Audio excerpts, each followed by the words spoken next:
Alors l'une des choses à laquelle il faut faire extrêmement attention quand on met les téphilines, c'est de ne pas avoir Essiyach Hadat. Alors c'est quoi Essiyach Hadat? Essiyach Hadat, littéralement, si je traduis littéralement, c'est-à-dire que de ne pas écarter notre esprit de la mitzvah des téphilines. Alors, dans les Rishonim, et dans les Acharonim aussi, la grande marloquette, c'est pour définir qu'est-ce que c'est Essiyach Hadat. Il y a deux possibilités. Est-ce que Essiyach Hadat, ça peut être quoi? Que quelqu'un, il a les téphilines, et il fait autre chose. Il discute, il rigole, ce qu'on appelle shrog vekaloutroche. Même si c'est pas de la rigolade, mais il se met à discuter, ou bien il va consulter ses mails sur Internet, avec son portable, ou bien il fait des choses qui n'ont rien à voir ni avec la tefila, ni avec les tefilines. Il est Messiar Dato. Ça, c'est une chose. La deuxième chose, c'est la Siardat, ça peut être aussi, et c'est encore plus difficile, que je ne dois pas oublier une seule seconde que j'ai mes tefilines sur la tête. On a expliqué les tefilines, Keter, le Shem Hashem Nikra Alecha, etc., etc. Donc la personne, elle doit constamment avoir à l'esprit qu'elle a les tefilines sur la tête. Alors en fait, l'origine de toute cette Chakira, elle est dans la Gemara dans laquelle on voit qu'il y a une marloquette à propos c'est dans Souka d'ailleurs la Gemara, à propos de dormir avec les tefilines.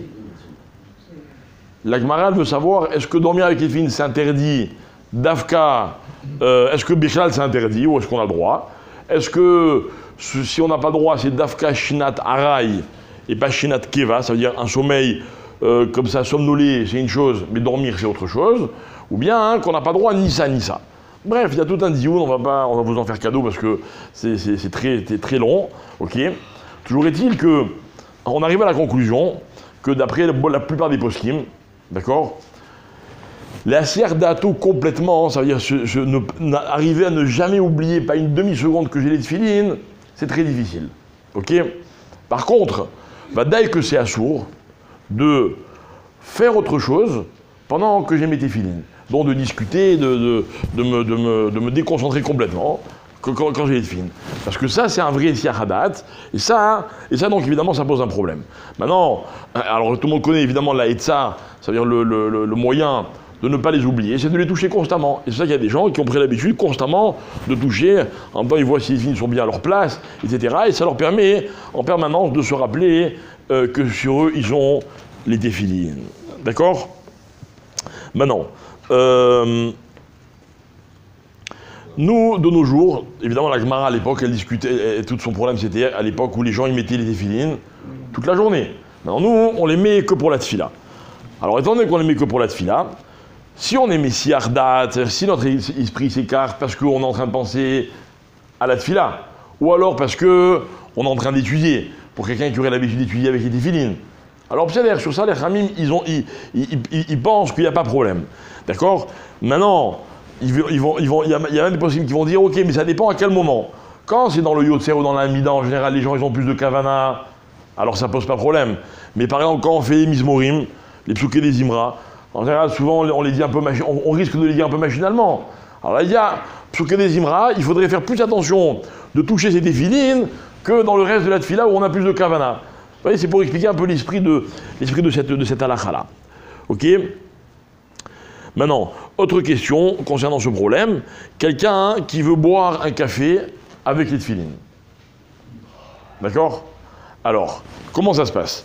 Voilà que je ne vais pas mettre téphilines et après je vais me servir un café. Ça, il faut proscrire. C'est pas bien. C'est pas le moment de boire un café quand je mets mes téphilines. La question, elle serait différemment. Quelqu'un qui a fait cette fila, il veut étudier avec les téphilines, et avant d'étudier avec les téphilines, il veut prendre un petit café qui lui permet de mieux étudier. Est-ce qu'il a droit ou est-ce qu'il n'a pas droit? D'accord? Alors lui, il dit comme ça quelque chose de très intéressant. Il dit, j'aurais pu croire, écoutez bien, parce que la svara, elle est sympa. J'aurais pu croire que c'est une khumra, par exemple. Je vais mettre mes téphilines, je vais boire mon café pour étudier, j'enlève mes téphilines, je marmire, moi, je suis très marmire, je ne veux pas prendre un café avec les téphilines. Alors il dit non, d'un côté ça c'est une coula, pourquoi? Parce qu'a priori on est censé avoir les téphilines tout le temps, donc quelqu'un qui les enlève, est-ce que c'est une khumra, genre pour ne pas être messiardato, ne pas écarter son esprit, ou est-ce que c'est une coula d'enlever les téphilines? Vous avez compris le problème, le dilemme au niveau de la halakha? Alors c'est pour ça que les Khamim disent comme ça. Ils disent que Achilat Araï, donc quelqu'un qui veut juste goûter quelque chose et boire un petit café, parce que il enchaîne entre la tefila et le limoud, on est matière. D'accord? On est matière. Quelqu'un qui veut faire carrément un repas, d'accord? Alors ça, évidemment, ça pose un problème. Et dans ces cas-là, il vaut mieux enlever les téfilines. Mais si on dit qu'il mettait toute la journée les téfilines avant, comment il faisait alors? Alors on a expliqué ce problème plusieurs fois. Premièrement, il mettait des téfilines toute la journée, mais il faisait beaucoup plus attention que nous. D'accord? En plus, ils avaient moins de distraction. Il y a moins de choses qui les distrayaient. Je crois que tout le monde comprend de ce dont je veux parler. Ok? Mais eux, ils avaient ces problèmes-là. Alors, ils pouvaient enlever, ils pouvaient remettre. Comme ils avaient la mitzvah de les mettre toute la journée, ils s'étaient entraînés, ils avaient pas de siachadat. Même en mangeant, ils n'avaient pas de siachadat. Quand ils allaient aux toilettes, ils en... Ah, évidemment, il n'y a pas de question. Donc, s'ils mangeaient aussi, c'est pareil. Ah non. Ils faisaient un grand repas. C'est ça la question. Est-ce que c'est pareil ou est-ce que c'est pas pareil? Et les toilettes, il n'y a pas de question. Maintenant, manger, est-ce que si moi je dis, voilà, moi je vais manger, parce que c'est dans le cours de ma journée, mais j'arrive à mes dates de mes téfilines. Ok. De nos jours, je crois pas que ça existe. Enfin, en tout cas, pas le commun des mortels, on va dire.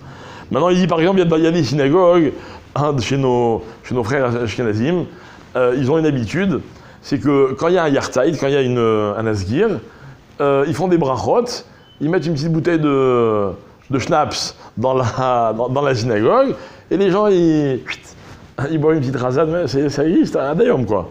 D'accord? Alors, évidemment, il y aurait une différence au niveau halakha entre boire un petit café, d'accord, ou un verre d'eau, et boire un mashké qui est méchaker, d'accord, quelque chose qui peut un alcool, quoi. Alors, est-ce qu'on a droit ou est-ce qu'on n'a pas droit? Alors, il dit que jusqu'à Kabé de ça, on a droit. D'accord, maintenant, évidemment, quelqu'un qui se connaît, il sait qu'avec une petite gorgée à jeun, il risque d'oublier ses téfilines et d'oublier tout le reste. Évidemment qu'il n'a pas droit. Mais sinon, évidemment, si c'est pour garder les téfilines, pour continuer à étudier. Si de toute façon, je vais enlever mes téfilines, je dis, bon, attends, vite, avant que ça finisse, qu'il n'y en ait plus, je me fais une petite cosite, ça c'est assourd. D'accord, c'est vrai que c'est assourd. Voilà, Mincha, 16h30. Nous comptons sur votre participation active. Bonne journée. Tana, nickel, c'est à toi.